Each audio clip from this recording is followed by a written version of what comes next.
Hey guys, this one here is a small one. I call this a 9 meter. It has three 3-meter sections wide, so it's a 9 meter wide, and each section of the length is also 3 meters each. So this one's nowhere near as big as the other one I produced, but it has it's kind of a different design. It has a lot of weight to the back. It has the control pod up at the front. Again, it does have a separate pod for so it doesn't require any Kerbals to fly. It has this other pod here to allow more Kerbals to kind of jump in and be part of the mission. It's kind of neat because a Kerbal can walk up this ladder and then on this ladder fall down and get in there. I've had some success getting the Kerbals actually in this thing. I've strutted this thing to the max. In early testing, controlling the weight of this fuel was pretty disastrous. At first it would just roll off and explode. So I'll get this to the water and show you how it performs. The center has no wheels, so you really have to be careful with your ground clearance. What I'll do is I'll just power my way through it, because I know I put a ton of struts on here and it should be able to just power through and keep its shape, even though it does bend around and look like garbage right now. Okay, we're in. Not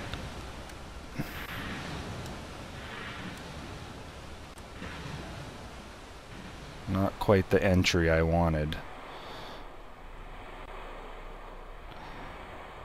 Now the problem with this design that you can see right away is, well, for one thing, you get all these funky noises.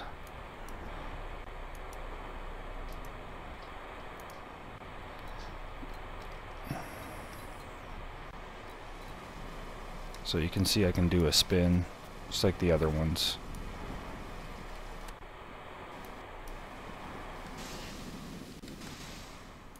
So it is quite agile.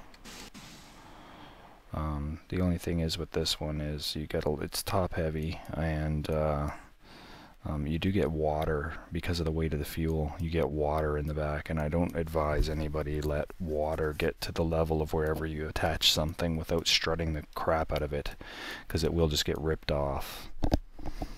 So let's get this thing up to speed and I'll cut back. As you can see, this one is wicked fast. Unfortunately, it needs almost constant input to stay in one direction. I don't like the design. I think with a few more tweaks, maybe to clean up the bottom of the hull a little bit, with some of the other parts, it would make this a lot nicer and handle a lot better. The speed is pretty phenomenal. Once it runs out of half of its fuel, I can get it close to 50. So it is super fast, but it's noisy and it's distracting, and you need constant input or else it will spin. And if you have to stop it, you want to disable the engines. I didn't do the action groups quite right on this one. It's missing one engine, so whenever I toggle the main engines, it always wants to turn. So I have to do it all manually all the time, and it's a pain in the butt. So if I just disable this center engine here as a start, I can reduce 1/3 of its power and start slowing down.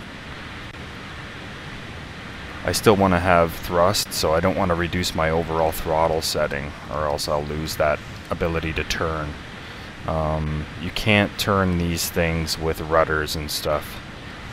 So this thing is fast, but it's just annoying because you got to keep playing with the settings. I would suggest a wider ship and try to make one without getting these splashes. Okay, so here we go. We're gonna crash or something. Oh, maybe not. Let's see. Oh, this one's... No, I think it will do full throttle and turn. No, it will. It's the other one I'm thinking of. This one will... this one's like a crazy, like an Everglades, boat that they go crocodile hunting with. This thing's insane. Now I do have a fin up here. I think it works. It's not the best. I wouldn't suggest using it. Let's try a low powered usage of it. put this on. Let's just turn the thing to 1/3 power on one engine. And let's see what kind of motion, let's see what kind of control we get with this thing.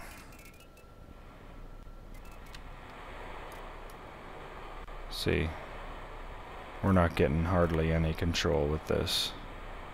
You would need a very large control surface, or maybe 2 or 3, to get any kind of actual control. So what I suggest is just using the thrusters at the front.